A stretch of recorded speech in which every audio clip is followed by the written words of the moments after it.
Hi, everyone. This is Terri A. Wilson, and I'm here with another pop-up interview.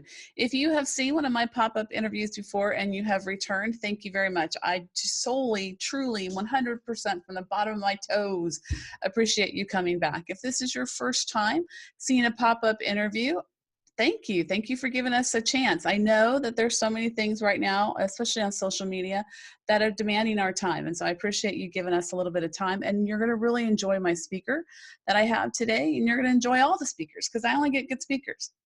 It's just my way. I love them all.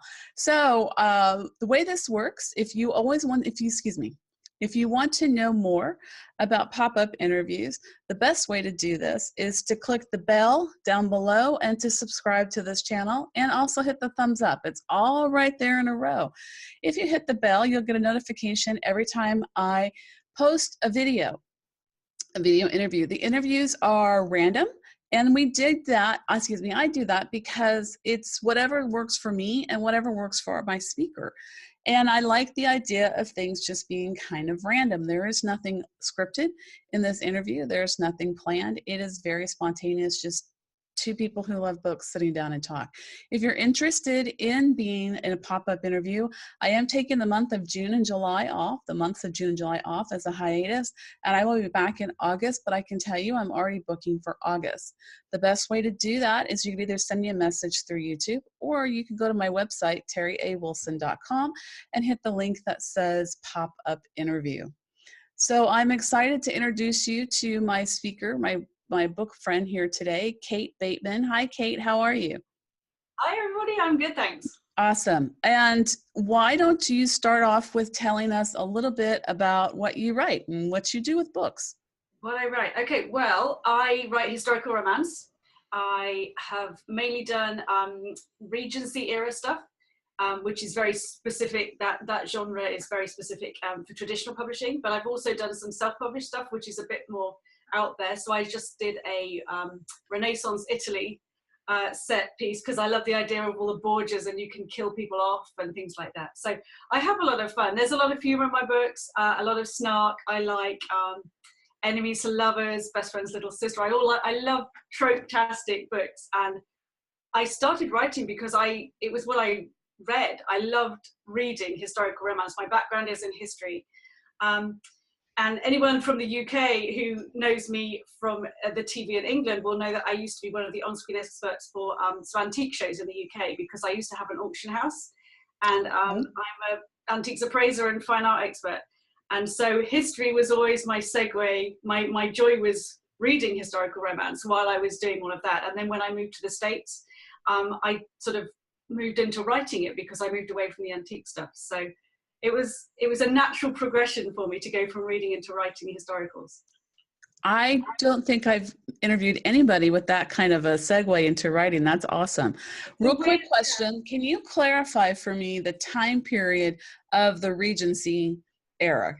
It's such a short time period. I mean, you're talking from I always write around the year 1815 to 1817, so 1816. But it's basically when the Prince Regent, when George III went a bit mad, his son, George IV, was created the regent. And basically it was from about 1815 on to about 1820. So it's a really short space of time.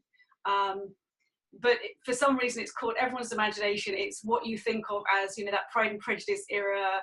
And I think it's attractive because obviously there were restraints on society. Mm-hmm. And there were rules and regulations and stuff that we don't have now. But at the same time, the people were quite modern in their thinking. And so I think it's accessible for people. It's not that far in the historical record that people can't imagine and relate to the characters. So it's difficult to not write a very modern character in just sticking them in a historical setting. I like the constraints that are put on an author. But it has to be a story that someone wants to read. So as much as I'd love to do it all in, the Renaissance when in medieval English or whatever, no one's going to read it. So I have to get that balance right between historical accuracy, which people like me would love 10 pages on just the dresses or the furnishings. Mm. Getting a hint of that, a flavor of it, but actually still giving an engrossing love story. Now, forgive me if I get this wrong. This is right before the Victorian era?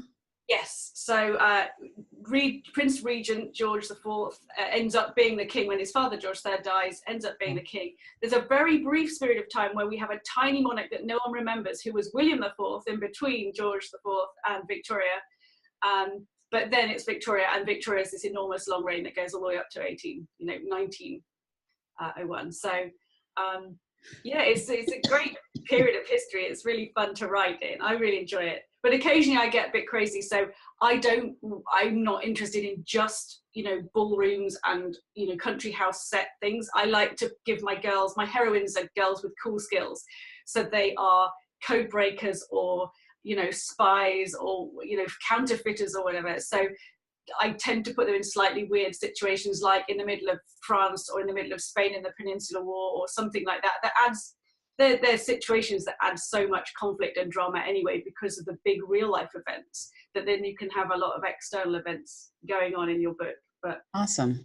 yeah. Now, you talked about writing these characters from the past, but making them kind of bridge this being modern too. But if I remember back, forgive me, I'm not a much of a Jane Austen, Charlotte Bronte person. I read the books when I was in high school. I remember that. But what I do remember is even they created characters, women who were strong and who could be very much someone I'd go have a beer with after work today. And that was the thing. I mean, it was why they were kind of unusual at the time, because up to that point, women had basically not featured largely in stories unless they were cautionary tales. You look at, Samuel Richardson or all of that, Hogarth is drunk women who are, slovenly, and they, if you run away from boarding school and elope, that's it, you're done, you're ruined. Right. It was, and also literature a bit later than that, still written by men. It's all, I mean, I've read Anna Karenina and, Madame Bovary, and they all end up dead. I mean, it's just depressing. And I read them and thought, I want it where they get away with it, where they live a happy ending. They run away with their lover and they have a great life. And that happened in real life all the time, but it wasn't reflected in literature. And I think that's why I'm drawn to romance, because it needs saying, like, these women, yes, they had constraints, but they're doing as much as they possibly can within that, period of being limited by trying to get a good marriage or whatever. I mean, going back to Pride and Prejudice, Lizzie Bennet, she turns down the guy who will make her life really, really happy. And every 99% of women in that situation would go, I hate him, but I will marry his £10,000 a year and live in this mansion. She doesn't. That's the halfway point. That's the critical moment where she just turns him down. And that was revolutionary at the time, and it's why it's such a popular book, because it's effectively a modern woman saying, no, this is it, I'm not putting up with it. I wonder, as I'm sitting here listening to you, a thought has come into my mind. We have kids read these books when they're in high school. And I think about when I was in high school, I wasn't thinking about being revolutionary, standing up, feminism, being in charge of my own life. I was just trying to figure out what I was going to wear to the dance on Friday, who was, and so I'm wondering if we are making kids read these books, it's too much for them to get at the high school age. Yeah, I did not appreciate, I mean, now I read things back, I'm 41 now, where now I read things back that I read in my 20s, I have a completely different view on them. And I enjoy ones that I hated and other ones that I look back and I loved. And then I look back now and I'm like, that was ridiculous. I mean, now I have 3 kids. So it's, life is more complicated than just a straight linear, right, happen and you get a happy ending, and sometimes you don't. But for me, if I want depressing endings, I can just watch the news. There's enough horrible stuff in this world without me creating another one. Like, I could quite happily write, I don't want to write literary fiction where everyone ends up dead, Right. I mean, I watched Game of Thrones on the weekend, and I'm literally rewriting everyone going, oh, well, so-and-so, he didn't die that way. He's possibly survived the rubble or whatever it is. Or I'm never happy with that ending. So that's why, I gravitate towards romance, because I prefer it. I like that. Yeah, I have to constantly talk to my mom and get on her for not, because she's very much addicted to the news. Yeah. And then she'll come over and she'll tell me all this stuff, and I don't want to know, Mom. I'm good. It's okay. No, It's okay. it's difficult because, I mean, obviously you don't want to just live your life blinkered and only look at roses and rose tinted glasses, but at the same time, you know, that you can choose what you want to read and what you want to influence you. Absolutely. And yeah, I mean, not that there's not great literary fiction out there, but I can only take so much of it before I need a healthy hit of, you know, a rom-com or something lighthearted or a comedy on TV or something like that. Absolutely. And I think that's okay. And I think you talked about being traditionally published and self-published. And I think that's part of the joy of the way the publishing world is these days, that you do have so many options. As from a reader standpoint, it's phenomenal to be able to have so many more books in such a wide range of genres. Yeah. So, I mean, that's, if you want whatever your niche clique is, I mean, even talking about fan fiction, which is the spawning off of exactly that, you know, right. People don't like the ending and write their own. I mean, you can find it out there. The problem is discoverability, because obviously anyone can publish now. So you can literally knock up a manuscript in a day, stick it up, publish, and it's there on Amazon that day. So the quality is very varied. So I think the benefit of being traditionally published, for me at least, was that it's an indicator of quality, in that it sort of flags to readers, if you like this kind of thing, it's been professionally edited, it has been you know, I've had lots of manuscripts turned down because they didn't reach whatever criteria the trad publishers wanted. But at the same time, it's very restrictive. And so, for example, like as I said, the first book I ever wrote was that medieval Italian Renaissance, because I had read, I love Laura Kinsale. I don't know if you've ever read her stuff. She's amazing, but she does really out there time periods, and she'd done a series in medieval Italy, and I loved them, and I looked around for more and I couldn't see them, and I thought, okay, well, I'll write what I want to read because it's not there, and there must be a market because I'd read hers but couldn't find anything. So I wrote it, and it was just fun. It was an exercise to see if I could finish it, you know. Had a great fun writing it, shipped it to traditional publishers, and they were like, we love your writing, we love your style, we can't sell this because it's too niche. You know, we don't have a market for Italian Renaissance. Medievals they do. If I did Scottish men in kilts, that would be fine. But this was a little bit... I understand that, because I like a good Scottish man in a kilt, yes. So do I. I mean, I was well up for as foreign as the next girl. But it was not what they wanted. And they said, well, pitch us, or write for us some Regencies, straight Regencies, same style, but just, you know, not there. And so that's what I ended up selling. My first 3-book deal was 3 traditional Regencies. And they were my kind of traditional, whereas I pitched them as all taking place in London. But in fact, the first one was 90% in France, and it's like a prison heist. And the second one is like 90% in Spain, and it's like a road trip romance.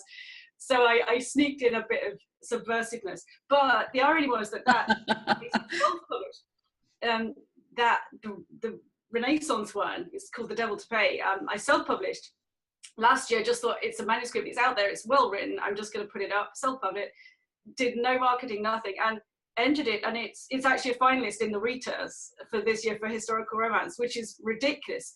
But I think it's because it's slightly unusual. It's, you know, it's no better or worse written. In fact, I think as my first book, it's probably technically not as well written as some of my later books. But there was a joy, and it was from the heart, and it was just stupid. And I think that's why it's got to the finals. I mean, even if it doesn't win, I'm thrilled, because it just shows it's not necessarily the traditional published, you know, idea of what makes a great romance, but it's been voted there by against thousands of others to people liked it. So the joy of, for authors being able to put out what you like and finding an audience, someone somewhere will love it, and then your job is done. That was my only criteria, is if one person likes this and enjoys it, I'm happy. I've done my job. I've increased human happiness by 1, you know.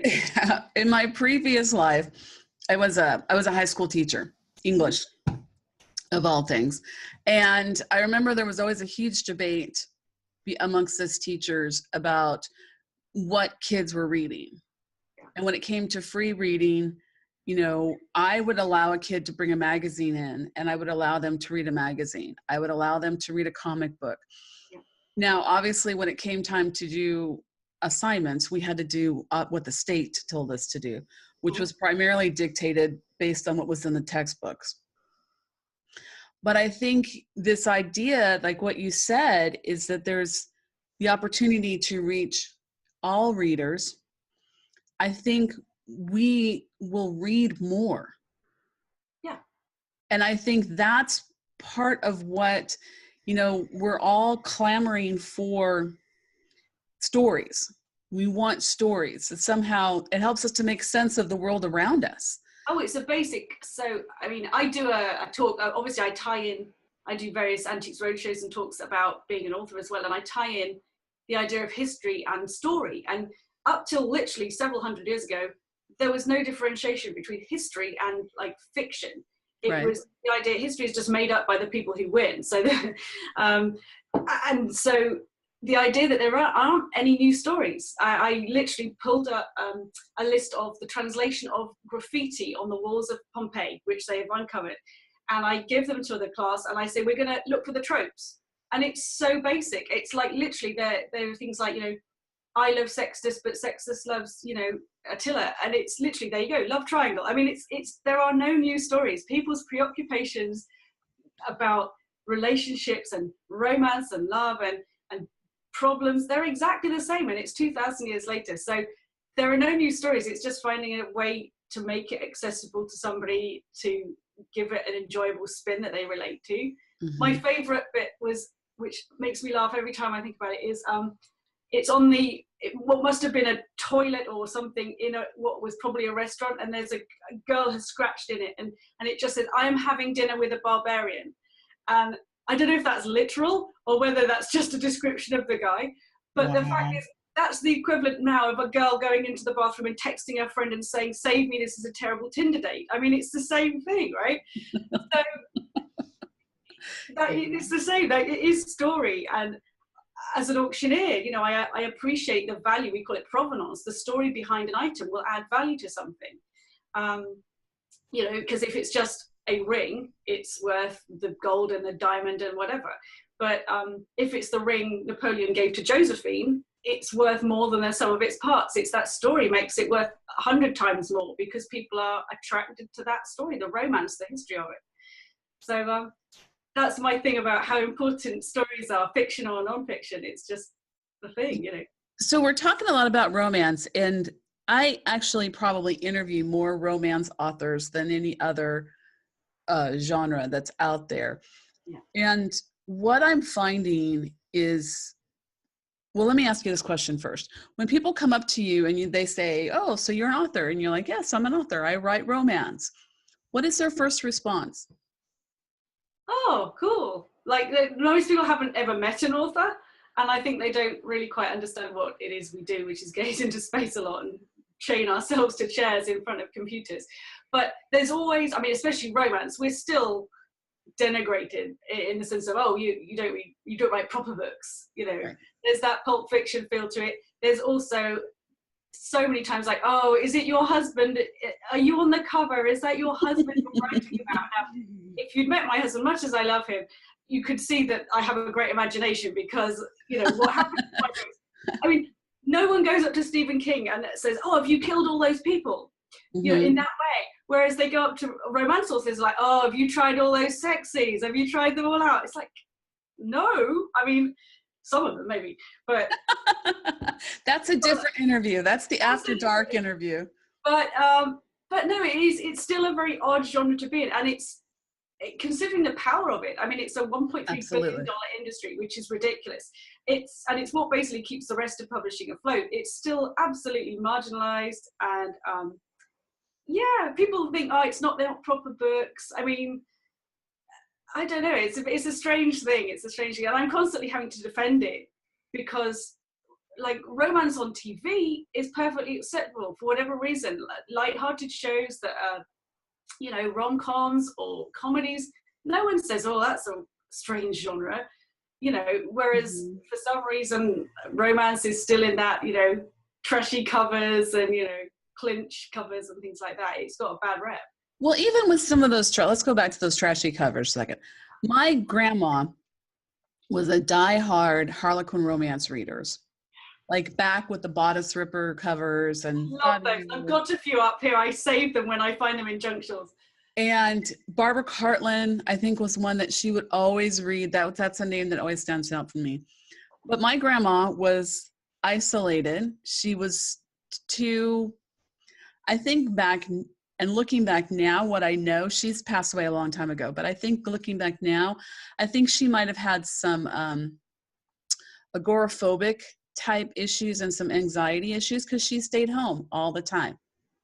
Yeah. But she would read like one of those books every single day. Yeah. And you can escape. It's absolutely. armchair escapism. Like, and a lot of people physically or economically can't afford to travel to exotic places or to do these things, but they can, as you say, with a book, like you escape. I read them, and in fact I can't really read historicals so much anymore now I'm writing the historicals because it messes with my head. So I read contemporaries, I read all kinds of other stuff, and it's an escape. Like yeah, why wouldn't people enjoy that? It's no different to watching a half-hour TV show. You're just going somewhere else, meeting other people. Well, but it also, like in her case, she didn't develop any kind of dementia or anything like that until like really towards the end of her life, her last couple of years. And she lived to be in her 90s. And I really think a lot of that had to do with she was always reading. Yeah, like you're keeping your mind sharp. You are. Absolutely. I like the idea also in my books, there's education by stealth. I always want someone to leave my books. They had a great, enjoyable romance and their heart will have been pounding and whatever, but they've also accidentally learned a few historical facts. So almost all of my plots are based on some real historical event or something, and I'll have found it and gone down a rabbit hole of research and discovered this unbelievable, whatever it is, fact, and think that's got to be in a book. And so the truth is stranger than fiction. I've uncovered so many things like that really happened, and you just think that's just unbelievable. How has someone got away with this or not talked about it? So I sneak in a few historical facts or whatever it is, something about a quote or something in there that will enrich people's lives, hopefully. I mean, yeah. Let's go back to your books because you're frozen. Oh no. Oh, you're okay. There we go. Oh, my internet. Am I frozen? Are you? You're not frozen. We're good. Okay. Let's go back to your books just a second because you mentioned something else that I'm very interested in, which is code breaking. Oh yeah. That fascinates me. I write about stuff that fascinates me because I'm a complete geek. So anything that I seem to like, I just sneak into it's an excuse to spend 6 months researching and talking about these things. So absolutely. I love language. I love plays on words, things like that, but also the code breaking. Yeah. So this is the third book of my Secrets and Spies series called A Counterfeit Heart. No, sorry, second book, Raven's Heart. The heroine is a code breaker for the British government, and it was all about the same time that they were trying to decipher. Napoleon had gone to Egypt in like 1801, and they were all trying to decipher hieroglyphics, which was a completely unknown way of doing it. And eventually a Frenchman called Champollion ended up deciphering them and worked out that they were little phonetic bits rather than individual alphabets. And so it was sound based. But I like the idea of what if. Like I was thinking, well, what if the British had actually cracked it 10 years before and were using them to do codes? Or that's ended up in a different story. But the heroine of this is a code breaker, and she was working with a real guy, a real historical figure called George Scovell, who was one of the Wellington's code breakers in the Napoleonic Wars. And it's so interesting how one or two codes get broken and it changes the course of history. Like it's ridiculous how little tiny things really alter. And he genuinely had cracked a French code that the French didn't realize the British had cracked. So they got information that managed to get them early to, I think it was the siege of either Salamanca or Badajoz, one of the two. But yeah, it was just vital, and it meant that the British troops were in the right place and they weren't surprised by this surprise attack by the French. And so it completely changed the course of that battle and then probably the war. Wow. So I just thought that was really cool. And there are all these unsung heroes that a lot of it, because of the Secrets Act, whatever, it never came out, or people were reserved and literally, wrote in their diary, "Oh, saved the world again today," and then it's like goes off to the library somewhere. So it's, yeah, I just thought that was really interesting. And I love putting women at the center of that. I mean, if you go forward to the Second World War, Bletchley Park and the Enigma and the code breaking in that sort of era, women were at the heart of it. Like, they were the ones not going off to fight. They were the brains sitting there in rooms decoding all this stuff. So I like thinking, what if there was a Napoleonic era female code breaker? And why not? I've made her a linguistic prodigy anyway, and she got into it trying to crack hieroglyphics, but ended up as a code breaker. So yeah, that was just something I thought was cool, and I wrote a book about it. So, and it kind of makes a lot of sense that women would have been right alongside their husbands working. They would have been the ones who did like the clerical type work. So they actually may have worked more with the codes than their husbands did.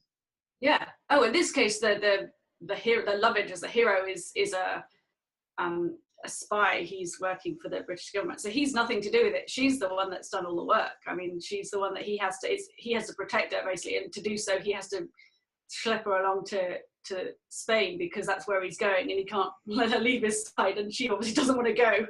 But yeah, it's intriguing, and like the third book in that series, the heroine is a counterfeiter. And that was based on a real, Napoleon had made a whole bunch of employed jewelers and people like that who were good at engraving and doing small work to then counterfeit stuff. And he did this huge operation where he made fake Austrian counterfeit notes that he was going to flood Austria with and devalue their currency. Basically, and it's been done all the time. It was done by the Americans in the Civil War as well. And so the idea of counterfeiting is a long and exciting history. And I just thought, put a girl in the middle of it. And what happens, the opening scene of that book is Napoleon has been, he's been defeated, and she's literally picked up millions of dollars or millions of francs worth of fake assignats basically, and has legged it, and nobody knows she's got them. So she's just got a fortune that she doesn't deserve that's fake. And the moral dilemma is, should she spend it? She's made them, they're her, it's her money, but should she spend it? And of course, the hero who's a spy says she shouldn't, But yeah, it was great fun. I mean, I have a lot of fun writing these kind of kick-ass women. I call them badasses in bodices. They're like girls with cool skills. I like that. Now, if you can tell us, how did you go from the England to over here in the States? That was my husband's work. So obviously I'd done my auction house, was my first baby. I did that for 15 years in the UK. But then my husband had an opportunity to come out here for his work, and it was supposed to be a 2 or 3 year placement. So I very blithely said, yeah, no problem. I mean, we'll go out, 24 months, I'll be back. I told my business, my family business, like the auction, I'll be back before you know it, you won't even notice I'm gone. And then it kind of turned into 5 years and 7 years, and I'm still here. So we have green cards now. So yeah, but once I'd been here a couple of years, I decided I needed to get back to work and do some stuff. I had some children in between, but yeah, once they were going to school full time, I needed something to do or I'd go crazy. So I had the historical background, but actually at university I had done French and English, so I had done literature, and I actually thought originally I would go into journalism before I got segued into auctioneering. I thought I would go into journalism, so I had a good background in writing and things like that anyway. So. Are your books published in England as well? Yes, they are. And in fact, that's one of the issues, is that obviously I write for mainly American publishers, 2 of the big 5 New York publishers. And I still write English spelling on everything. So color and flavor and gray and blonde. And after I'm on like book 9 or something, now it's the conscious effort to write American spelling so it doesn't get changed back. But obviously the English versions then get changed back to the English spelling on things. And I think there is a lot lost in translation. I mean, having lived here in the States for 7 years, it's amazing how different the language is. Like, you would think it's the same language, but there's I think almost a third, honestly, of phrases or words used in a different context, or completely different words that, yeah, for the first few years I was here, there was a lot of Americans just looking at me going, what? You what? So now I learn, my children have modified their language to, they say trash can and diaper with their American friends at school, and then they use nappy and rubbish bin at home with me. And they think they're bilingual. Like it's hilarious. It's good. That's interesting. Did they pick up your accent? Well, so obviously me and my husband are both English, so at home they hear it. So they're a weird mix of English and American now. It's odd to me because I have American children who call me mommy instead of mummy, and do you get much of a chance to go back and visit? Yeah, we go back every year for a few months because summer vacations are so long here. So I think the kids get like 10 weeks vacation. So yeah, we go back for a lot of the summer usually, but there's so much else of the world to travel in. I mean, this is another thing, I call it research, that I'm going to, have to go to Italy and research stuff, or France or Spain or wherever. Absolutely. It's a tough life being an author. I know, yeah. My next book should just be somewhere I want to go. Like, where do I fancy going now? South America, maybe. That would be nice. Well, I was going to ask you, what are you working on next? Oh, I'm finishing up the third in my new series, which is the Bow Street Bachelors, which is the heroes are all friends who work for Bow Street. So I'm finishing that up, and I'm on deadline now, it's a deadline I've set, which is when the children break up from school in 2 weeks. So I'm totally behind schedule on finishing that book. But that's fun. That's fun. The heroine is a Russian princess, because why not?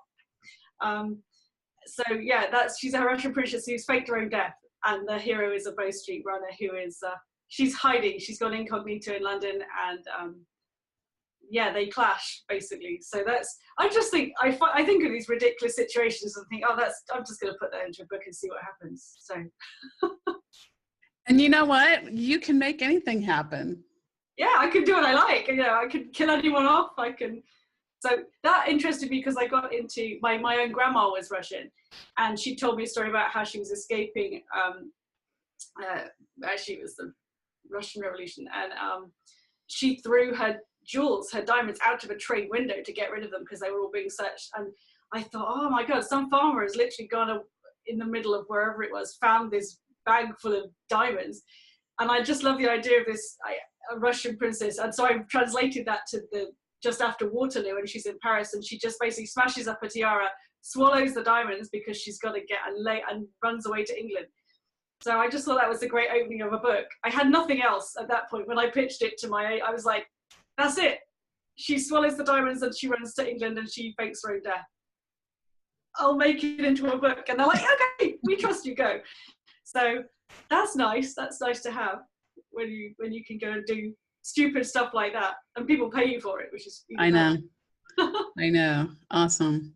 Well, Kate, I want to thank you so much for stopping by and talking with me today. Thank you. Yeah, I've had a great time. Yeah. And thank you guys for watching. Like I said before, the best way to find out about all the wonderful people that I have come talk to me. It's not just authors. I'm looking for having book bloggers. I'm looking for people who are working in the book industry. And I also, of course, am looking for authors too. And just readers. If you want to come and just sit and chit chat with me about books, let me know. Best way to do that is to go to my website, terriawilson.com, and also click the bell, click the thumbs up, and hit subscribe. Subscribe to this channel so that you can get notifications on when I post videos.